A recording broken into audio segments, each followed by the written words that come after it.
जीवे सिराजुल हक, रहबर सिराजुल हक, दिलबर सिराजुल हक।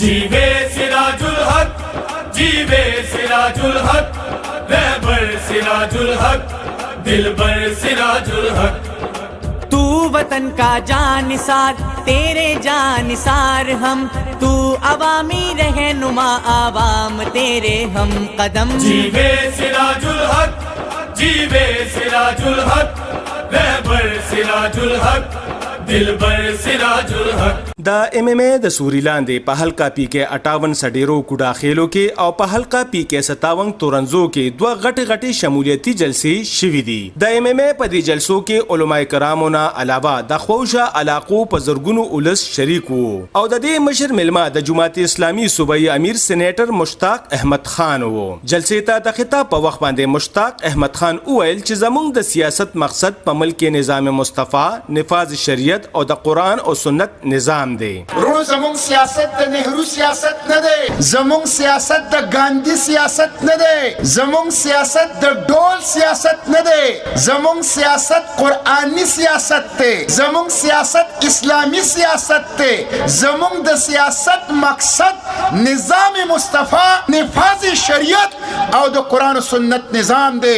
د دې لپاره ووټ غواړو، سپورټ غواړو او نوټ غواړو او ستاسو نه د مرستې اپیل کوو. رونو انصاف نشته، د پاکستان په لاس کې د امریکای د غلامیت کړی دی. د دې صرف او صرف یو وجه ده چې 2 کاله د حکومت په ایوانونو کې مجرمان او د امریکای ایجنټان ناستی. مونږ مجلس عمل د دې لپاره جوړ کړی دی چې د حکومت ایوانونو ته علماو ولیږو او د غلو او د امریکای د ایجنټانو په لاس کې اقتدار نه اتکای د حکومت په ایوان کې نه په جیلونو کې بنکو علاغه برونو پاکستان ترقی کوي. اے د ابدالي بچیا، اے زوانا اسلام تا تسترګې پلار دی ننګ وکي پاکی د ختم نبوت په کشمیر په قبله اول او د برما په مسلمانانو. اے زوانا د قوم پرسته پنوم د هندوانو یاران مسترد کړي، ځوانانو را پاسه پلار نکاح او د بابا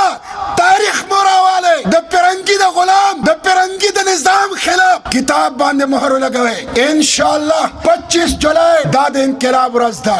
صوباله تباہ ده، لاټن تباہ ده او ان شاء الله د حلقه پی کې 57 د MMA امیدوار محمد ریاض خان وویل چې دینو جماعتونه الله یو کړی دي او زموږ د ټولو په شریکه یو ایجنډا او یو مقصد دی او د دې د حصول د پاره به په شریکه باندې کوششونه کوو. په دې وطن کې به د قرآن او د سنت بالادستي راولو، په دې وطن کې به د بيدینه نظام مخنیوي کوو او په دې وطن کې به د رسول الله صلی الله علیه وسلم د ناموس حفاظت کوو او په دې وطن کې به د ختم نبوت تحفظ کوو. دا متحد مجلس عمل دا ټول مسلمانانو خواهش وو چې دینی جماعتونه دی یو شي. الله دینی جماعتونه یو کړل، د یو جنبې لاندې ودرېدل. کتاب باندې به ان شاء الله په شریکه باندې مهر لګاو.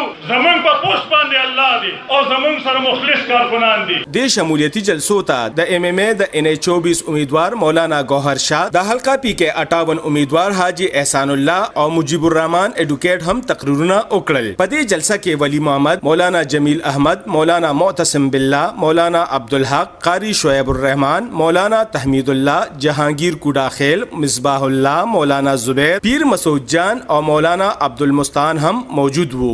انعام جی 400 ٹی وی تورنگزئی 400. जीवे सिराजुल हक, रहबर सिराजुल हक, दिलबर सिराजुल हक। जीवे सिराजुल हक, जीवे सिराजुल हक, रहबर सिराजुल हक, दिलबर सिराजुल हक। तू वतन का जानिसार